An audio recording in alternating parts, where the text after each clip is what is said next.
Good morning विद्यार्थियों, my self Gokul Ram Nishad और हम पढ़ने वाले हैं आज electronic transitions, types of electronic transition part 2। Part 1 में हमने पढ़ा कि किस प्रकार से नॉर्मल कंपाउंड ऑर्गेनिक कंपाउंड्स में इलेक्ट्रॉनिक ट्रांजिशंस होते हैं, सिग्मा पाई और बॉन्डिंग नॉन बॉन्डिंग से रिलेटेड, जिसमें हमने बताया कि कुछ जो ट्रांजिशंस होते हैं वो विजिबल रेंज में होते हैं, कुछ ट्रांजिशन जो है वो यूवी रेंज में होते हैं, दिखाई देता है और ये दिखाई नहीं देता। अगला पढ़ते हैं जो सबसे इंपॉर्टेंट पॉइंट्स है, types of electronic transitions in metal complexes. Metal complexes और मेटल में होने वाले इलेक्ट्रॉनिक ट्रांजिशंस सबसे इंपॉर्टेंट है और इसको स्टडी करते हैं कि किस प्रकार से इलेक्ट्रॉनिक ट्रांजिशंस होते हैं और क्या क्या वजह है जिस वजह से इसमें कुछ कंपाउंड कलरफुल दिखा देते हैं, कुछ कंपाउंड कलरलेस दिखाई देते हैं इलेक्ट्रॉनिक ट्रांजिशंस में। हम कुल मिलाकर हम 4 प्रकार के इलेक्ट्रॉनिक ट्रांजिशन पढ़ते हैं, लेकिन इसे एक्चुअल में 2 सेक्शन में पढ़ा जाता है। आप समझ लीजिएगा इसे 2 सेक्शन कैसे पढ़ते हैं। सबसे पहला जो 4 टाइप में आपको बता देता हूँ कौन कौन से इलेक्ट्रॉनिक ट्रांजिशंस होते हैं मेटल कॉम्प्लेक्सेस में। सबसे पहला कहलाता है डीडी ट्रांजिशंस, इसे कई बार लिगेंड फील्ड ट्रांजिशंस भी कहा जाता है और इसे मेटल टू मेटल ट्रांजिशंस भी आप कह सकते हैं। दूसरा कहलाता है लिगेंड टू मेटल, लिगेंड से धातु में होने वाला charge transition, charge transfer transition कहा जाता है। इसमें एक नया वर्ड यूज होता है, इसको हमेशा याद रखना। इसमें एक वर्ड यूज हुआ है चार्ज ट्रांसफर में, अभी इसके तुरंत बाद आपको बताऊंगा। और उसके बाद होता है metal to ligand charge transfer transitions और लास्ट होता है इंट्रा लिगेंड ट्रांजिशंस। इसमें पहले वाले वर्ड्स में चार्ज ट्रांसफर का वर्ड यूज नहीं किया गया। मैं पहले क्लेरिफाई कर देता हूं फिर आगे बढ़ूंगा। चार्ज ट्रांसफर वर्ड का यूज इसलिए नहीं किया जाता क्योंकि डी और डी इलेक्ट्रॉनिक ट्रांजिशंस में एक ही मॉलिक्यूल के अंतर्गत जो डी ऑर्बिटल होते हैं उसके अंतर्गत जो 2 अलग अलग विपाटन, स्प्लिटिंग के बाद जो 2 अलग अलग एनर्जी लेवल होते हैं T2G और EG एनर्जी लेवल, तो एक एनर्जी लेवल से दूसरे एनर्जी लेवल में जो इलेक्ट्रॉन का ट्रांजिशन होता है उसे डी इलेक्ट्रॉनिक ट्रांजिशन कहा जाता है क्योंकि वो डी ऑर्बिटल से डी ऑर्बिटल में ही ट्रांसफर होते हैं।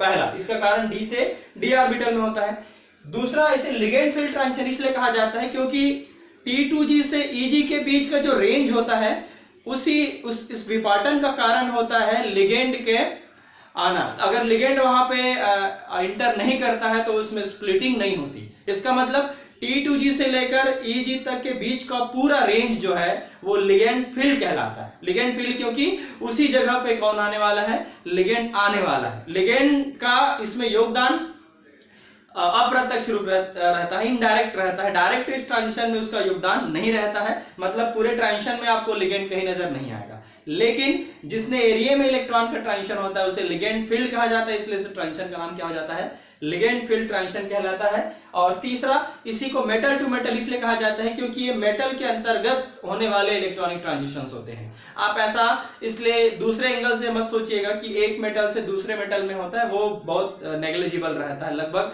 नहीं के बराबर होता है। मेटल टू मेटल मतलब एक ही मेटल के अंतर्गत, आप इसे इंट्रा मेटल भी कह सकते हैं, या कुछ एग्जाम्पल आपको वैसे भी देखने को मिलेंगे जिसमें एक मेटल से दूसरे मेटल में जाता है लेकिन उसमें चार्ज का ट्रांसफर नहीं होता क्योंकि वो एक मॉलिक्यूल से निकलकर दूसरे मॉलिक्यूल में नहीं जा रहा है। दूसरा, अब इसमें दूसरा सेक्शन पढ़ते हैं, वो है क्योंकि इसमें मेटल टू मेटल इसलिए भी है क्योंकि दोनों के दोनों जो है वो एक्सेप्टर होते हैं, डोनर एक भी नहीं रहता, तो चार्ज ट्रांसफर होगा ही नहीं।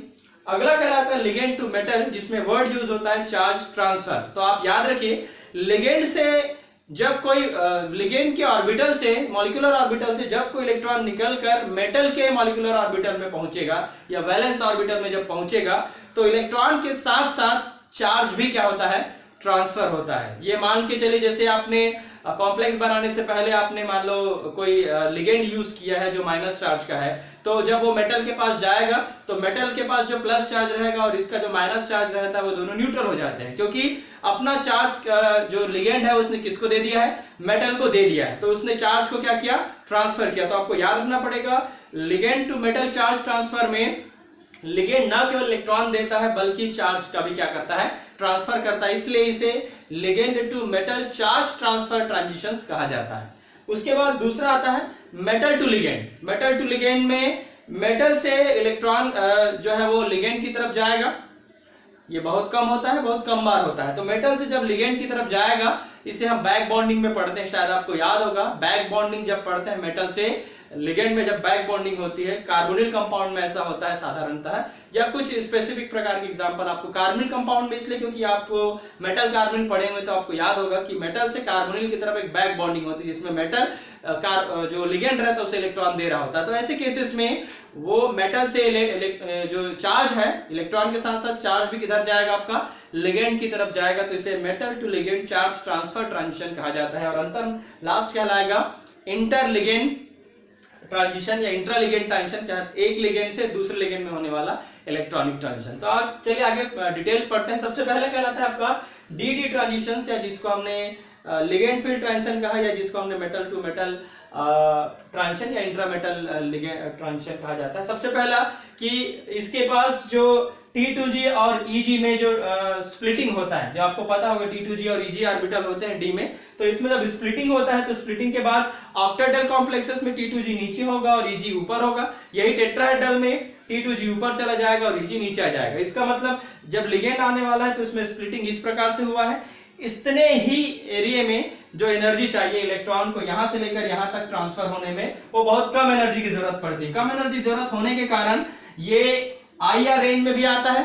कुछ एग्जांपल आपको IR में मिलेंगे, मोस्टली एग्जांपल आपको विजिबल में मिलेंगे, और कुछ एग्जांपल आपको UV में भी मिलेंगे। इसलिए आपको पता होगा कि मेटल आयन या मेटल कॉम्प्लेक्सेस, मेटल आयन इसी स्प्लिटिंग के कारण, इलेक्ट्रॉनिक ट्रांजिशंस के कारण कलरफुल दिखाई देते हैं। कलरफुल दिखने के कारण इनके पास उपस्थित इलेक्ट्रॉन जब कम ऊर्जा T2G से EG में ट्रांसफर होगा तो इसका एनर्जी जो रेंज होता है वो अप्रॉक्सीमेट 1000 से 330 नैनोमीटर के आसपास का रेंज चाहिए। आपको पता होगा 330 से 800 तक ऑलमोस्ट वो क्या है, विजिबल है, और उससे इससे कम हो जाएगा तो वो किस में आ जाएगा, UV में, और इससे ज्यादा हो जाएगा किस में आ जाएगा, IR में। 800 से 1000 के आसपास वो ऑलरेडी किस में आ जाता है, IR रेंज में आ जाता है। मतलब जो मेटल आयन होते हैं उसके कलरफुल होने का बहुत बड़ा कारण में से एक कारण कौन सा है, डी इलेक्ट्रॉनिक ट्रांजिशन होता है। T2G का इलेक्ट्रॉन कहाँ जाता है, EG में जाता है ऑक्टेहेड्रल के लिए, और टेट्राहेड्रल के लिए EG से इलेक्ट्रॉन कहाँ जाएगा,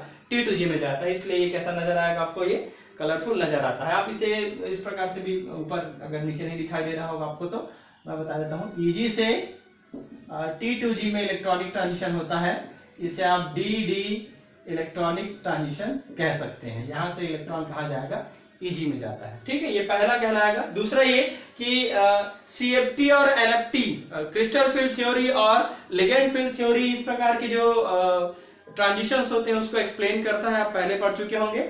और T2G से EG की तरफ एक बॉन्डिंग ऑर्बिटल से दूसरे बॉन्डिंग ऑर्बिटल में ट्रांसफर होता है, या ये कह सकते हैं कि वैलेंस ऑर्बिटल में एक कम ऊर्जा की जरूरत पड़ती है, बहुत कम ऊर्जा की, तो वो आप कुछ हिस्सों को मॉलिक्यूलर ऑर्बिटल थ्योरी भी क्या करता है, इसके एक्सप्लेन करता है, मोटी एक्सप्लेन करता है। ये कहलाएगा आपका पहला डी इलेक्ट्रॉनिक ट्रांजिशन।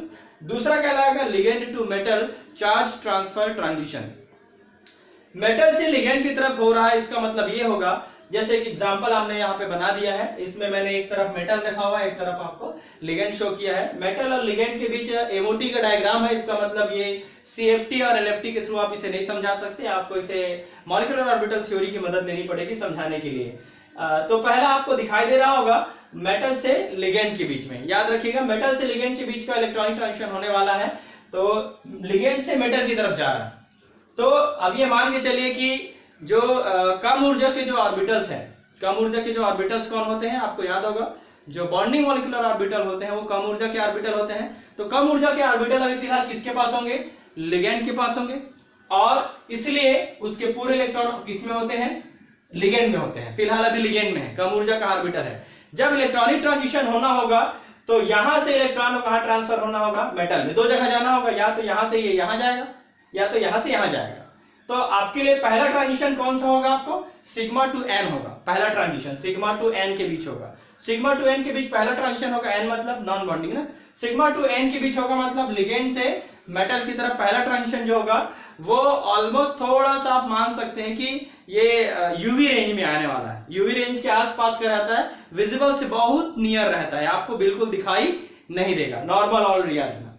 लेकिन सॉरी इसमें सिग्मा टू जो हायर एनर्जी वाला है, कौन सा वाला, यहां से लेकर यहां जो एनर्जी का ट्रांसफर होना है, सिग्मा से सिग्मा स्टार या सिग्मा से पाई स्टार की तरफ, ये वाला जो ट्रांजिशन है लिगेंड के बॉन्डिंग ऑर्बिटल से मेटल के एंटी बॉन्डिंग की तरफ जो ट्रांजिशन होता है वो बिल्कुल आपको दिखाई नहीं देंगे, लेकिन ये नॉन बॉन्डिंग वाला आपको नजर आएगा, दिखाई देगा। इसमें से आपको याद होगा ये एग्जांपल उनके बीच होता है जिसमें मेटल के साथ कोई इनऑर्गेनिक टाइप का लिगेंड इसके साथ बाइंड होता है, क्योंकि इसमें बैक बॉन्डिंग नहीं होगा।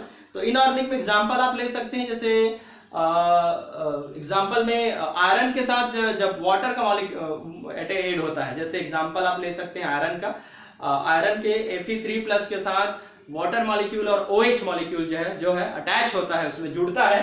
तो उस वाले कंडीशंस में आपको देखने को मिलेंगे कि उसमें किस प्रकार का इलेक्ट्रॉनिक ट्रांजिशंस होता है। तो उसमें आप मेटल को आप आयरन वाले ले सकते हैं। लिगेंड में आपको याद रखना पड़ेगा, इसमें पहले जो इलेक्ट्रॉन्स होते हैं वो कम ऊर्जा वाले ऑर्बिटल में होते हैं, और उसके बाद वो कम ऊर्जा वाले ऑर्बिटल से मेटल के ज्यादा ऊर्जा वाले ऑर्बिटल की तरफ क्या होते हैं, ट्रांसफर होते हैं। तो ये क्या कहलाएगा आपका, ligand to metal electronic transitions कहलाएगा। आपको मैंने बता दिया मेटल और इनऑर्गेनिक लिगेंड के बीच होने वाले बॉन्डिंग ऑर्बिटल में इस प्रकार के प्रोसेस होते हैं, जिसमें मेटल लिगेंड्स के इनऑर्गेनिक मॉलिक्यूल के साथ कनेक्टेड रहता है। जैसे आयरन के साथ SCN वाला एग्जांपल आपको और एग्जांपल दे सकते हैं। अगला आता है metal to ligand charge transfer transition. इसमें जस्ट अपोजिट हो जाएगा। अपोजिट हो जाएगा मतलब आप इसे फ्लिप कर दीजिए।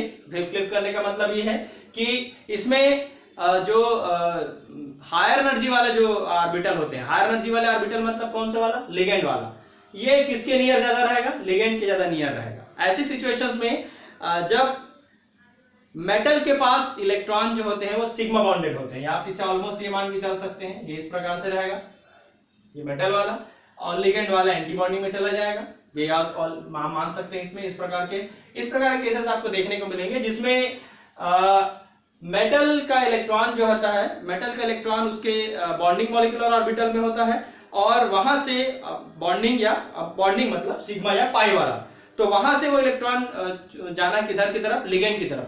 तो अभी जो लिगेंड के पास इलेक्ट्रॉन जो है वो हायर एनर्जी वाला है। अभी कैसा वाला है, वो हायर एनर्जी वाला है, और उसे कितने से लेना है, लोअर एनर्जी वाले ऑर्बिटल से क्या करना है, चार्ज ट्रांसफर वाला डेटा लेना है, चार्ज लेना है।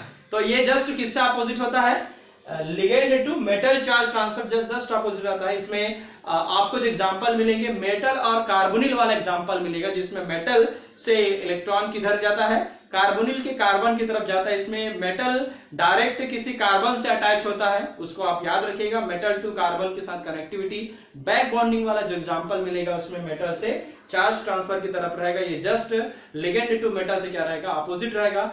इसका रेंज आपको भी कुछ रेंज मेटल के कार्बोनिल जो है वो आपको याद होगा, कलरफुल होते हैं क्योंकि इसमें ज्यादा ऊर्जा की रिक्वायरमेंट नहीं होती। लेकिन इसके भी मैक्सिमम एग्जांपल आपको क्या मिलेंगे, यूवी रेंज के मिलेंगे आपको। इसी रेंज का आपको मिलेगा जिसमें वो विजिबल नहीं रहेगा, दिखाई आपको नहीं देने वाला है, याद रखिएगा। लास्ट आता है आपका इंट्रालिगेंड ट्रांजिशन। इंट्रालिगेंड जो ट्रांजिशंस होते हैं वो बहुत रेयर केस है। रेयर केस मतलब एक लिगेंड से दूसरे लिगेंड में इलेक्ट्रॉन का ट्रांजिशन होना बहुत रेयर है। ये रेयर केस इसलिए है क्योंकि एक लिगेंड से दूसरे लिगेंड में ट्रांसफर होने के लिए पहले लिगेंड के पास भी सेम मॉलिक्यूलर ऑर्बिटल होने चाहिए, दूसरे में भी होना चाहिए। दोनों लिगेंड जो है एक ही कॉम्प्लेक्स में होने चाहिए, दो अलग अलग, और दोनों की ऊर्जा में बहुत ज्यादा अंतर नहीं होना चाहिए, तब जाकर उसमें इलेक्ट्रॉनिक ट्रांजिशन होगा। जैसे एक बहुत वीक फील्ड में है और एक बहुत स्ट्रॉन्ग फील्ड वाला है, तो दोनों के बीच इलेक्ट्रॉनिक ट्रांजिशन पॉसिबल नहीं होगा। नियर अबाउट उनकी ऊर्जा में ज्यादा अंतर नहीं होना चाहिए, तो दोनों लिगेंड के बीच क्या हो सकता है, इलेक्ट्रॉनिक ट्रांजिशन होगा। इसमें आप चार्ज ट्रांजिशन नहीं दिखा सकते मान के चलिए, क्योंकि चार्ज का ट्रांजिशन नहीं होगा। सेम जैसे डी में होगा वैसे ही इंटरलिगेंड में होगा। लेकिन इसमें ये लिगेंड में होने के लिए इसमें कलर का कारण नहीं हो सकता, लेकिन याद रखना हमेशा डी ट्रांजिशन में कलर का कारण हो सकता है। हालांकि डी ट्रांजिशन को ये दोनों ट्रांजिशन क्या करते हैं, प्रभावित करते हैं, ये हमेशा याद रखिएगा। ये दोनों ट्रांजिशन कौन सा, लिगेंड टू मेटल वाला भी और मेटल टू लिगेंड दोनों वाला जो ट्रांजिशन है वो इसके इस ट्रांजिशंस को अफेक्ट करते हैं, ये याद रखिएगा। ये टोटल 4 प्रकार के इलेक्ट्रॉनिक ट्रांजिशंस जो है मैंने आपको बता दिए, सभी के सभी जो है वो मेटल कॉम्प्लेक्सेस में आते हैं, इसे याद रखिएगा। Thank you. इससे रिलेटेड और अगर आपको कोई डाउट हो, कुछ चीज अगर छूट गई होगी तो आप मुझे इस वीडियो के कमेंट बॉक्स में कमेंट कीजिएगा। Thank you very much.